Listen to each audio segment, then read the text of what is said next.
നോമ്പുകാരന് രണ്ട് സന്തോഷങ്ങളുണ്ട്. ഒന്ന് നോമ്പ് തുറക്കുമ്പോഴുള്ള സന്തോഷവും, മറ്റൊന്ന് ഈ നോമ്പ് സ്വീകരിച്ചു കഴിഞ്ഞാൽ പിന്നെ അള്ളാഹുവിനെ കാണുമെന്നുള്ള ഉറപ്പുണ്ട്.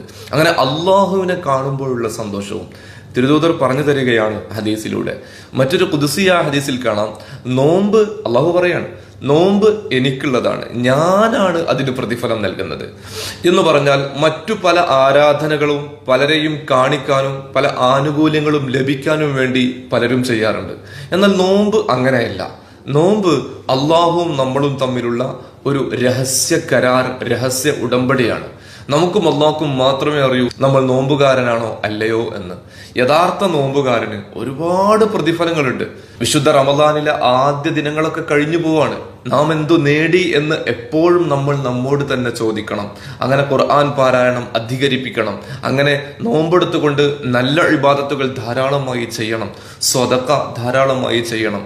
ദുആ ധാരാളമായി ചെയ്യണം. അതുപോലെ ക്ഷമയുടെയും തറാവീഹ് നിസ്കാരത്തിന്റെയും സ്നേഹത്തിന്റെയും സൗഹാർദ്ദത്തിന്റെയും എല്ലാം മാസമാണ് വിശുദ്ധ റമദാൻ.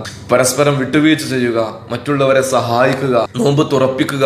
നോമ്പ് തുറപ്പിക്കുന്നവർക്ക് ആ നോമ്പുകാരന്റെ കൂലിയിൽ നിന്നും ഒട്ടും കുറയാതെ മറ്റൊരു നോമ്പുകാരൻ എടുത്ത അതിന്റെ അതേ പ്രതിഫലം നോമ്പ് തുറപ്പിച്ച ആൾക്കും ലഭിക്കുമെന്നൊക്കെ തിരുദൂതർ പഠിപ്പിച്ചിരുന്നുണ്ട്.